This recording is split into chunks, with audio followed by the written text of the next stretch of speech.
Hello student. चलिए आज हम लोग स्टार्ट करते हैं डिफरेंसेस। हाँ, जिसमें आज हम लोग पढ़ने वाले हैं difference between accountancy and auditing.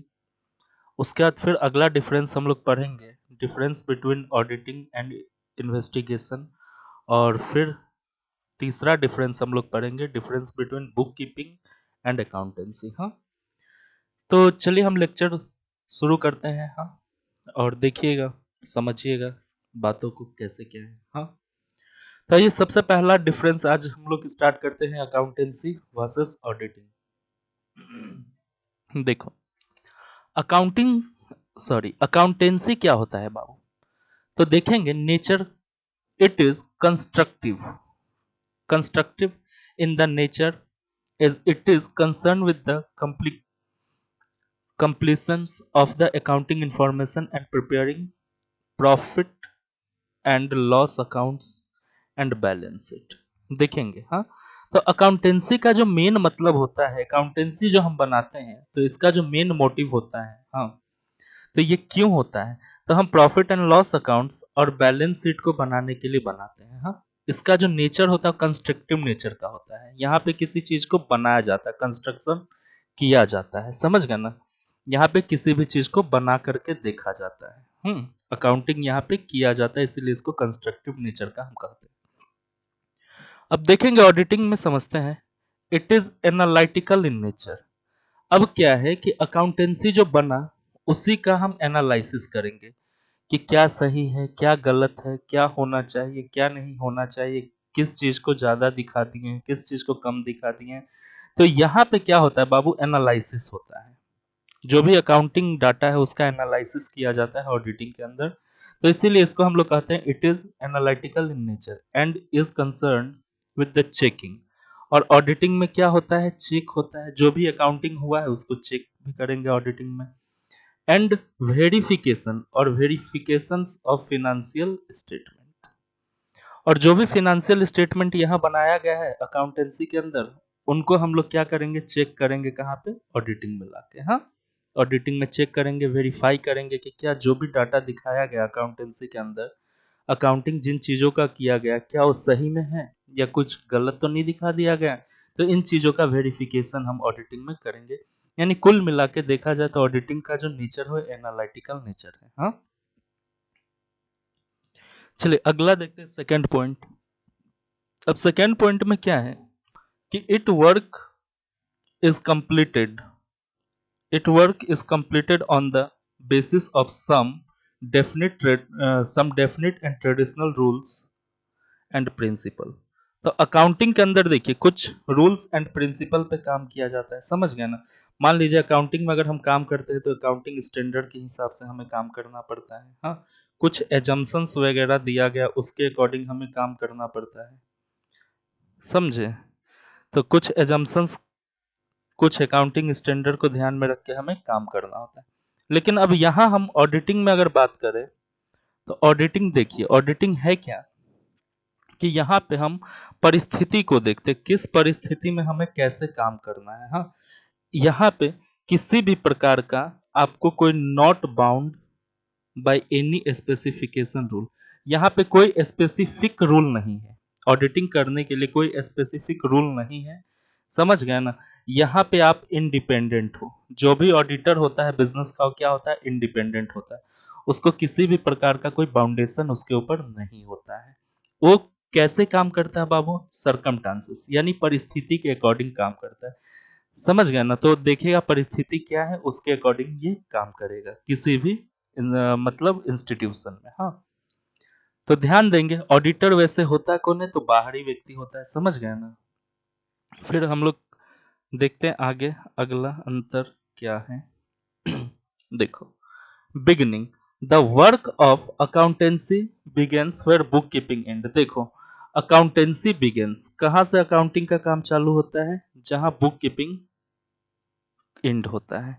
तो ये समझेंगे आगे कि बुक कीपिंग क्या होता है। तो देखिएगा बस इतना भी समझिए कि जहां बुक कीपिंग एंड होता है वहां से अकाउंटिंग वर्क, अकाउंटेंसी का वर्क चालू होता है।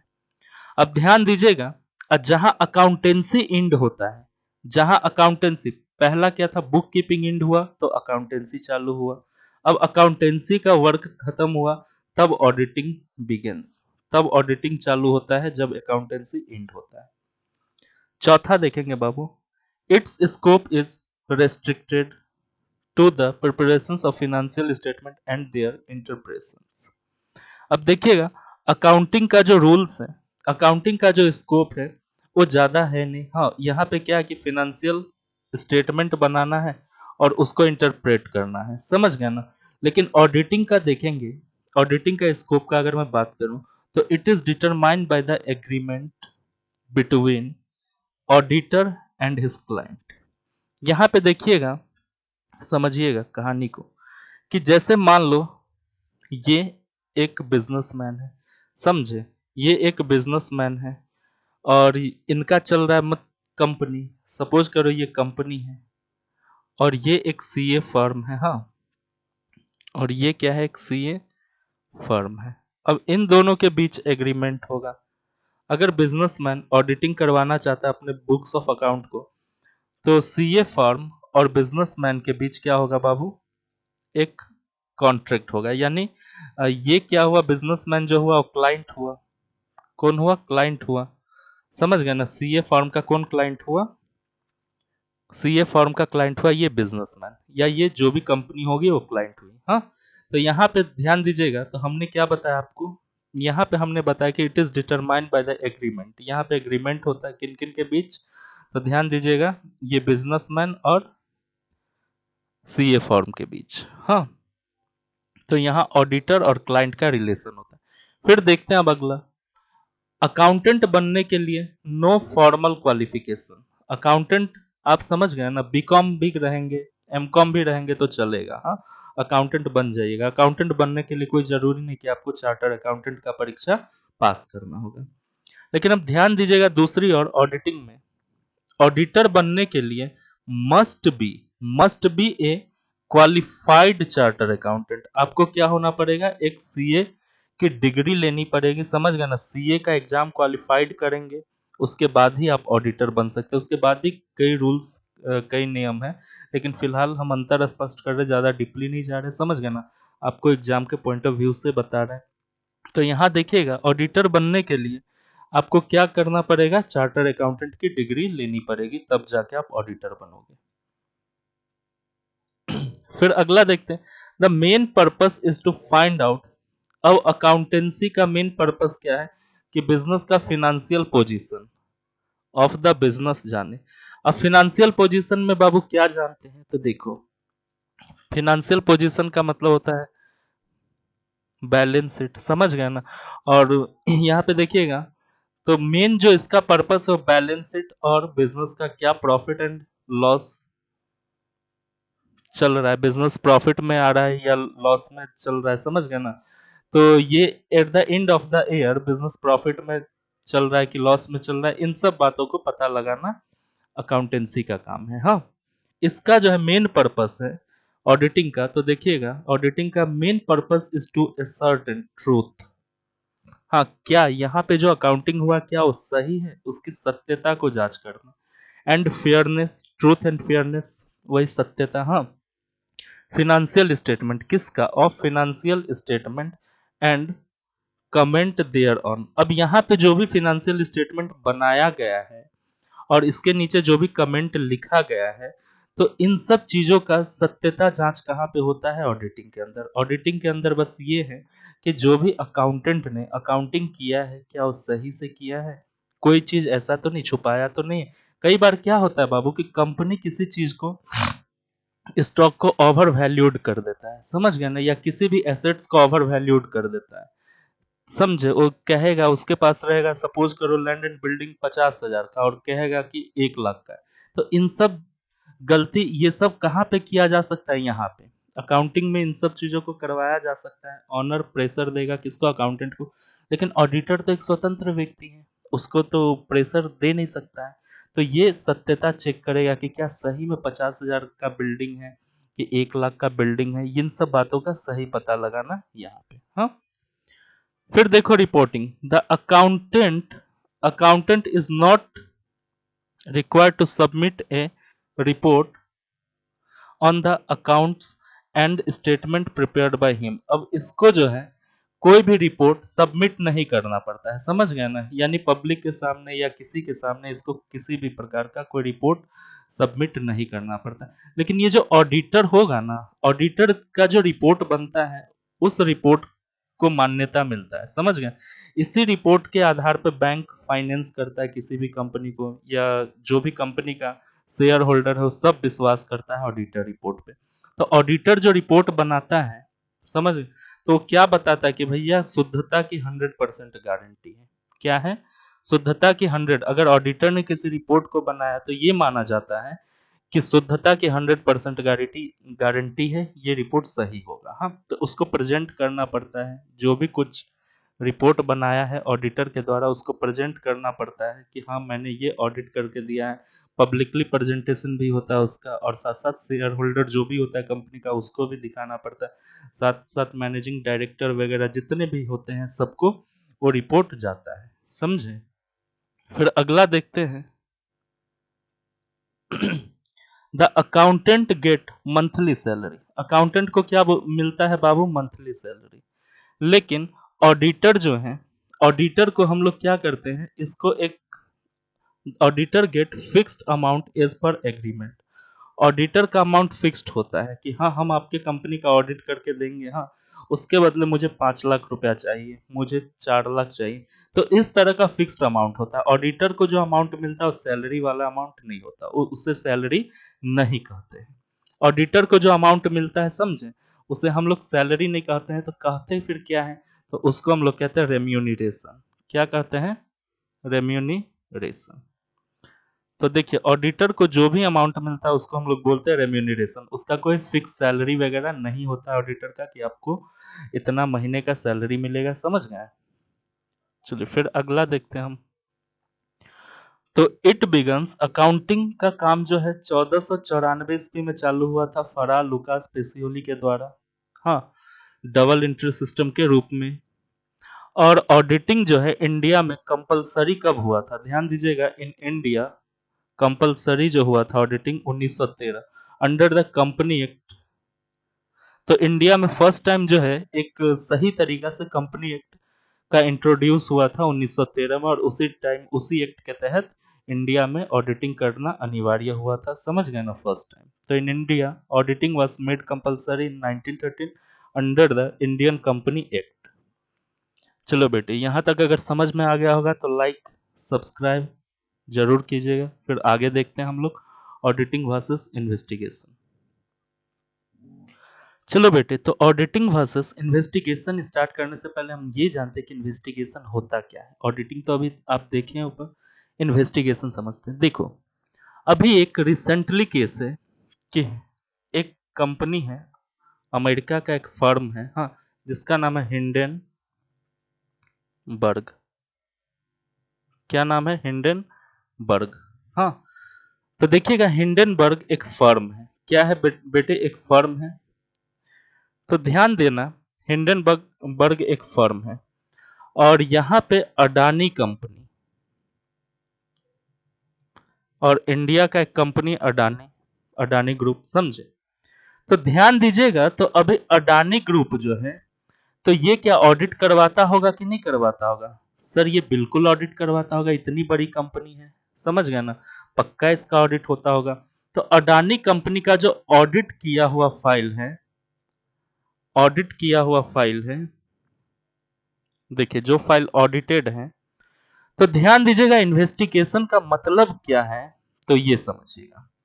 अब हिंडनबर्ग को शक हुआ। क्या शक हुआ? तो ये शक हुआ कि अडानी कंपनी लोगों के साथ फ्रॉड कर रहा है। क्या कर रहा है?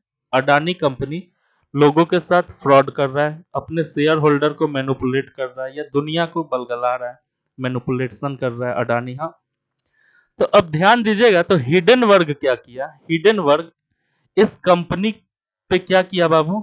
अडानी कंपनी पे हिंडनबर्ग ने क्या किया? इन्वेस्टिगेशन किया। इन्वेस्टिगेशन किया और बहुत खामियां पाया गया अडानी कंपनी के बारे में। अब बताइए, तो ऑडिटेड फाइल है, ऑडिटेड फाइल है। अब यहाँ पे क्या है कि काफी सीए वगैरह भी गलती किया। सीए वैसे गलती करता नहीं, जबरदस्ती करवाया गया होगा सीए से गलती। अब ये सीए से जो गलती करवाया गया, तो हिडनबर्ग यूएसए बेस्ड है, अमेरिकन कंपनी है, अमेरिकन फर्म है। तो हिडनबर्ग को लगा कि भैया कुछ गड़बड़ घपला सपला किया जा रहा है अडानी के द्वारा। तो हिडनबर्ग ने क्या किया, इन्वेस्टिगेशन स्टार्ट किया। यानी इन्वेस्टिगेशन का मतलब होता है डीप चेकिंग, पूरा डीपली चेकिंग चालू कर दिया, और पाया गया कि अडानी में सही में बहुत सारा गलती पाया गया। समझ गए ना? तो ध्यान दीजिएगा। तो इससे हमें क्या सीख मिला कि इन्वेस्टिगेशन में क्या होता है कि डीपली चेकिंग होता है।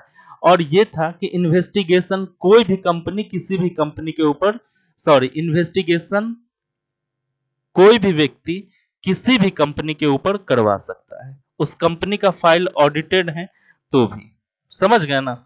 अगर लगता है किसी शेयर होल्डर को भी लगता है कि ये कंपनी का जो ऑडिटेड फाइल है वो गलत है, तो वहां इन्वेस्टिगेशन हो सकता है, वो बंदा इन्वेस्टिगेशन करवा सकता है। इन्वेस्टिगेशन का मेन मतलब है कि एकदम डीपली चेकिंग करना। समझ गए? और इन्वेस्टिगेशन कोई भी व्यक्ति करवा सकता है। समझे? तो आइए अब समझते हैं, अंतर स्पष्ट करते हैं।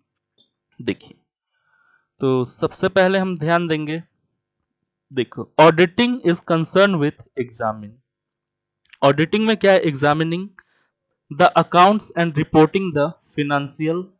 और इसका काम क्या है, जो भी अकाउंट्स है उसको एग्जामिन करना, चेक करना, और फिनेंशियल रिपोर्ट बना करके, फिनेंशियल स्टेटमेंट बना करके लोगों को बता देना, शेयर होल्डर जो भी है उनको बता देना। जो भी डाटा इसको अवेलेबल मिला उसके हिसाब से ऑडिट का वर्क पूरा हो जाता है। समझ? अब यहाँ पे सपोज करो ऑनर या कंपनी के मैनेजमेंट को छुपाना चाहेगा तो भी छुपा सकता हो, हाँ, क्योंकि इसको बेचारा को जो डाटा मिलेगा, अब सीए भी तो भगवान नहीं ना होता है, इसको जो डाटा मिलेगा उसके अकॉर्डिंग ये अपना ऑडिट रिपोर्ट बना के सौंप देगा। इन्वेस्टिगेशन में क्या लगता है कि भैया ये रिपोर्ट में कुछ खामियां है, हाँ, कुछ खामियां लग रहा है इस रिपोर्ट में, तो इन्वेस्टिगेशन में क्या होगा, तो examination of the account of A business for special purpose, special purpose के लिए। अब लग रहा है कि इसमें कुछ खामियां हैं, तो स्पेशल पर्पस के लिए क्या किया जाएगा, इन्वेस्टिगेशन किया जाएगा। फिर दूसरा देखते हैं, the objective of auditing is express an opinion on the financial statement of the concern. अब इसका क्या है कि ये गहन, यहाँ पे क्या गहन जांच तो हुआ नहीं ऑडिट में, हाँ, ऑडिट में क्या है कि किसी भी रिपोर्ट को हमने बनाया, फिनेंशियल स्टेटमेंट तैयार किया, या जो तैयार था उसको हमने चेक किया, और अपना जो सीए को लगा वो ओपिनियन बताया उस कंपनी को उस फिनेंशियल स्टेटमेंट के बारे में। हाँ, यहाँ क्या है इन्वेस्टिगेशन में, तो investigation is done for the some specific purpose, वही ऊपर वाला ही लाइन है, कुछ किसी स्पेसिफिक पर्पस के लिए इन्वेस्टिगेशन किया जाता है। जैसे अब हिडनबर्ग को लगा था, हिडनबर्ग का क्या स्पेसिफिक पर्पस था, हिडनबर्ग को लगा कि अडानी ग्रुप फ्रॉड कर रहा है लोगों के साथ, तो उसका स्पेसिफिक पर्पस वही था, फ्रॉड, कि ये फ्रॉड कर रहा है लोगों के साथ। तो इसने क्या किया, इन्वेस्टिगेशन चालू किया अडानी ग्रुप पे। हाँ, अब देखो ऑडिट क्या है बाबू, तो it is compulsory in case of joint stock company, company के केस में ऑडिट करना कंपलसरी है।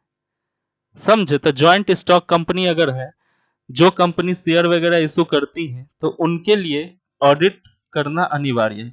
लेकिन इन्वेस्टिगेशन नॉट कंपलसरी। क्या इन्वेस्टिगेशन हर कंपनी पे होता है? अभी देखो रिलायंस पे कहाँ लोग कर रहा है इन्वेस्टिगेशन, तो क्योंकि रिलायंस सपोज करो अच्छा काम कर रहा है, लोगों को नहीं लग रहा है, जब रिलायंस भी कुछ गलत करेगा तो उसके ऊपर भी इन्वेस्टिगेशन कोई कर सकता है। समझ गए ना? ध्यान दीजिएगा। फिर अगला देखिएगा, फिर क्या है कि auditing is done at the end of financial year. कब ऑडिटिंग किया जाता है? End of the financial year. लेकिन investigation can be done over a period, जब मन करेगा वर्ष के दौरान इन्वेस्टिगेशन कर सकता है। समझ गए ना? इसके लिए कोई ऐसा नियम नहीं है कि भाई and of financial year he investigation होगा। समझ गए ना? एंड ऑफ फिनेंशियल ईयर नहीं, जब मन करेगा तब इन्वेस्टिगेशन, जब शक हुआ इन्वेस्टिगेट कर देगा। जैसे आप लोग देखते हो ना कि ये कौन सा सीरियल, सीआईडी वगैरह देखते हो कि कोई भी केस अगर हो जाता है, कोई भी मर्डर हो जाए, कुछ हो जाए, तो इन्वेस्टिगेशन करने जाता है वहां पे। तो इन्वेस्टिगेशन का मीनिंग वही होता है। हाँ, जब लगेगा तो इन्वेस्टिगेशन, जब कुछ केस होगा या जब कुछ फ्रॉड होगा तो इन्वेस्टिगेशन होगा। हाँ, उसका देखिए conduct, audit is conduct on the behalf of the owner. तो देखिएगा ऑनर के द्वारा, हाँ ऑनर के द्वारा क्या है कि ऑडिट करवाया जाता है, समझ गए ना। ऑनर परमिशन देगा तो ऑडिट होता है, मतलब अगर देखा जाए ऑनर के बदले ऑडिट किया जाता है। कहने का सेंस ये है कि जॉइंट स्टॉक कंपनी है तो जॉइंट स्टॉक कंपनी को तो ऑडिट करना अनिवार्य है। अब यहाँ पे क्या है कि ऑनर के बिहाफ पे ऑडिट होता है, लेकिन इन्वेस्टिगेशन कौन करवाता है? आउटसाइडर। ये ऑनर के बिहाफ पे भी हो सकता है, हाँ, और आउटसाइडर के बिहाफ पे भी हो सकता है। अगर ऑनर को लगेगा कि मैनेजमेंट मेरे साथ या सीएओएस जो भी है सब मिल चुका है, मुझे धोखा दिया जा रहा है, क्योंकि कभी कभी होता है ऑनर कम पढ़ा लिखा रहता है तो उस बेचारे को धोखा मिलने लगता है, तो ऑनर भी इन्वेस्टिगेशन करवा सकता है, समझे। तो यही है, investigation is conducted on behalf of outsider, ज्यादातर आउटसाइडर के द्वारा ही होता है, and owner at some time. हाँ, अब देखो ऑडिट का जो क्षेत्र है वो आपके कंपनी तक ही है, बस नैरो स्कोप है। इन्वेस्टिगेशन का बहुत वाइड कॉन्सेप्ट है। पहले तो आपके कंपनी के बारे में सच्चाई निकालेगा, खोज खोज के सच्चाई निकालेगा, समझ गए। अब जब सच्चाई निकल जाएगा तो पूरे दुनिया में फैलाना, पूरे लोगों में फैलाना, ये सब इन्वेस्टिगेशन वालों का काम है। फिर देखते हैं, an auditor is appointed by the share holder और डायरेक्टर और बाय द गवर्नमेंट। किसी भी कंपनी में ऑडिटर का जो अपॉइंटमेंट होता है वो शेयर होल्डर अपॉइंट कर सकता है, डायरेक्टर कर सकता है और सरकार कर सकता है।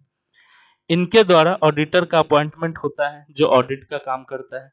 लेकिन एन इन्वेस्टिगेटर इज अपॉइंटेड, ये कौन? आउटसाइडर, ये जो बाहरी आदमी होता है, समझ गया ना। बाहरी आदमी में कौन? शेयर होल्डर भी हो सकता है, समझ गया ना। या किसी को लगता है कि ये कंपनी फ्रॉड करेगा, मिसलीडिंग कर रहा है दुनिया में, मतलब ये कंपनी बहुत ज्यादा धोखाधड़ी करेगा लोगों के साथ, तो यहाँ पे इन्वेस्टिगेशन किया जा सकता है जो कि बाहरी आदमी के द्वारा करवाया जाता है। आइए फिर अगला देखते हैं। Auditor has to give a report about true and fair. Auditor को क्या होता है? एक रिपोर्ट बना के देना पड़ता है कि अकाउंट में कितनी सत्यता है, समझ गया ना। तो true and fair view of financial final account, final account जो कंपनी बनाता है eight the end of the year, तो उसमें कितनी सत्यता है, इस रिपोर्ट को प्रिपेयर करके ऑडिटर देता है। अब ध्यान दीजिएगा, the investigator give a report on the basis of conclusion and inquiry. अब क्या है कि इन्वेस्टिगेशन में सबसे पहले तो इंक्वायरी होगा, डीपली इंक्वायरी किया जाएगा, और उस डीपली इंक्वायरी के बाद क्या होगा? तो एक रिपोर्ट तैयार होगा, कंक्लूजन तैयार होगा, समझ गया ना। और उस कंक्लूजन के आधार पे वो ओपिनियन बताएगा। Expression of the opinion is not necessary. अब देखिएगा, the investigator give a report on the basis of conclusion and inquiry, expression of the opinion.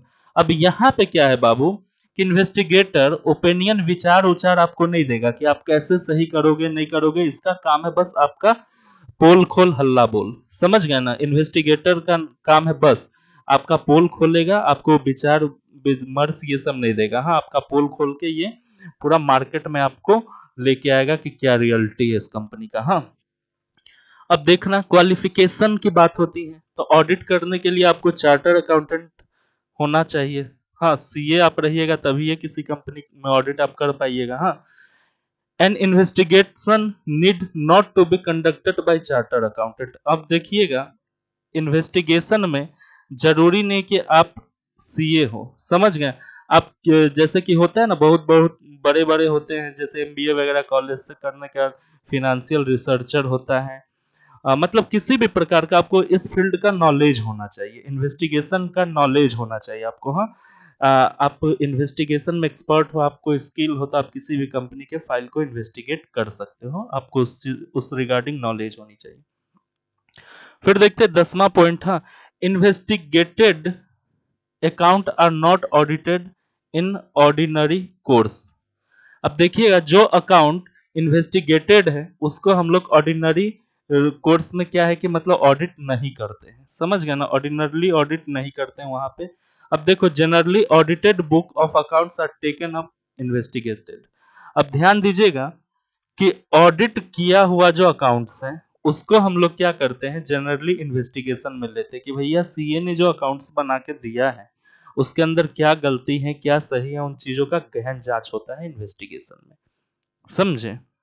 चलिए फिर अगला देखते हैं हम लोग, बुक कीपिंग वर्सेस अकाउंटिंग।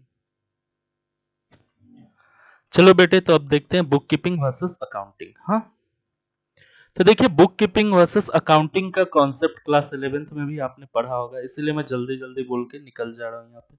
तो देखो बुक कीपिंग सबसे पहला अकाउंटिंग से सबसे अकाउंटिंग करते वक्त सबसे प्राइमरी स्टेज जो होता है वो बुक कीपिंग का होता है, इतना ध्यान रखिएगा। सबसे पहले बुक कीपिंग होगा, उसके बाद ही अकाउंटिंग होगा। तो बुक कीपिंग का जो काम होता है मेन रूप से किसी भी ट्रांजैक्शन को आइडेंटिफाई, मेजर, रिकॉर्डिंग, ये काम होता है बुक कीपिंग का। हाँ, तो ध्यान से देखिएगा, एक मिनट में आपको कोड लिख देता हूं। IMR, हाँ, identification, measure in term of money और रिकॉर्डिंग, ये काम होता है बुक कीपिंग का। अकाउंटिंग का काम अगर हम करें तो IMRCSAC,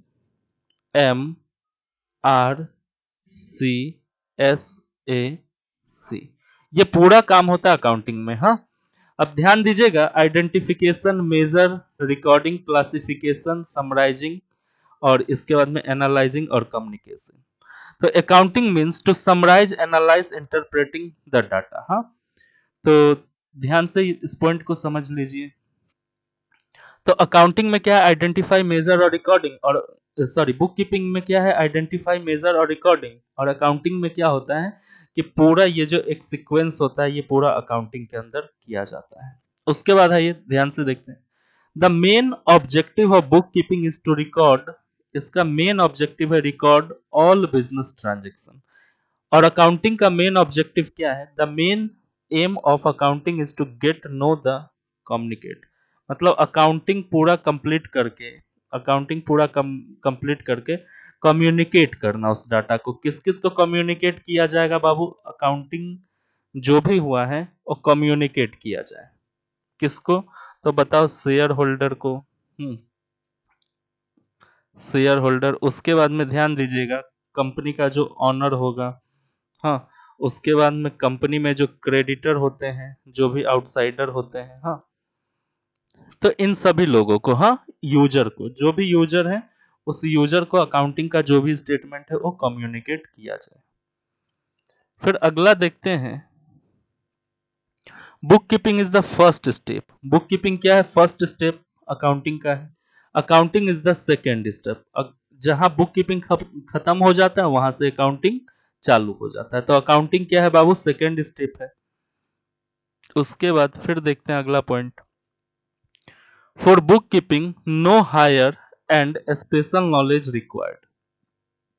अब देखो, एक क्लर्क लेवल का बंदा भी बुक कीपिंग का काम कर सकता है, समझ गया ना। इसके लिए आपको कोई ज्यादा अकाउंट्स की हायर नॉलेज की आवश्यकता नहीं पड़ती, क्योंकि यहाँ पे बेसिक काम करना होता है अकाउंट संबंधित, नॉर्मली एंट्री वगैरह करना होता है, समझ गए।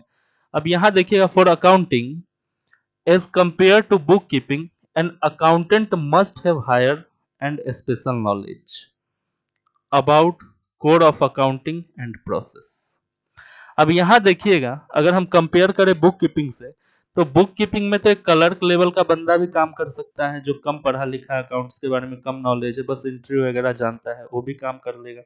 लेकिन अकाउंटिंग में क्या होना चाहिए कि हायर नॉलेज होना चाहिए, मतलब कि कम से कम पीजी वगैरह, एमकॉम वगैरह किया हुआ होना चाहिए। दूसरी चीज, उसको उस फील्ड का नॉलेज होना चाहिए, अच्छा कोर नॉलेज होना चाहिए, कुछ अकाउंटिंग स्टैंडर्ड्स वगैरह के बारे में जानकारी होना चाहिए। हाँ, तो यहाँ पे थोड़ा हायर नॉलेज की रिक्वायरमेंट पड़ती है अकाउंटिंग वर्क करने के लिए।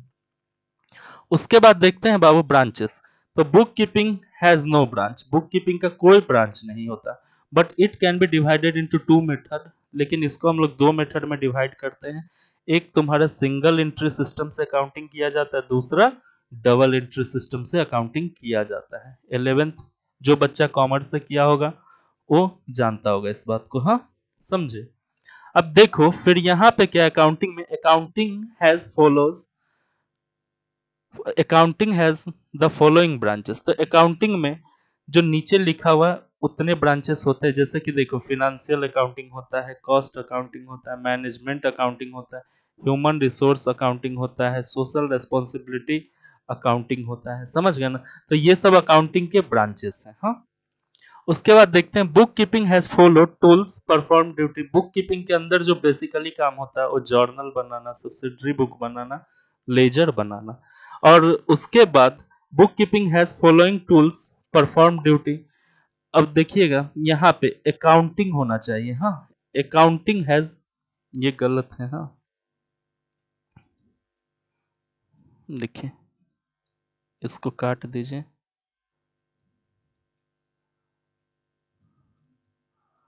हाँ, तो accounting has following tools to perform duty.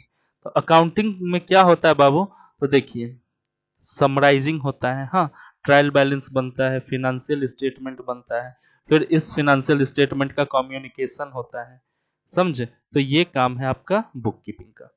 उसके बाद देखो the financial statement is not the part of book keeping. Financial statement देखो कहाँ है, फिनेंशियल स्टेटमेंट अकाउंटिंग के अंदर है, तो ये कैसे बुक कीपिंग का पार्ट होगा। हाँ, तो financial statement is not the part of book keeping, ये बुक कीपिंग का पार्ट नहीं होता है। हाँ, the financial statement is the part of accounting process. और फिनेंशियल स्टेटमेंट क्या है, is the part of accounting process. Financial statement accounting process का पार्ट है।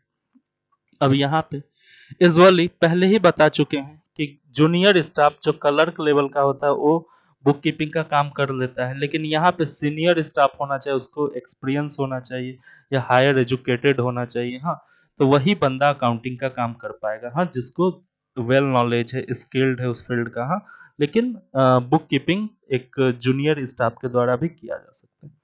चलो बेटे, तो ये 3 डिफरेंसेस था और इसको अच्छा से करके जाइएगा, समझ गए ना, क्योंकि एग्जाम में मतलब इस तीनों डिफरेंस में से किसी ना किसी एक डिफरेंस से जरूर आपको प्रश्न पूछ दिया जाता है, समझ गए ना। अगर वीडियो अच्छा लगा होगा तो लाइक सब्सक्राइब जरूर कीजिएगा। बाय।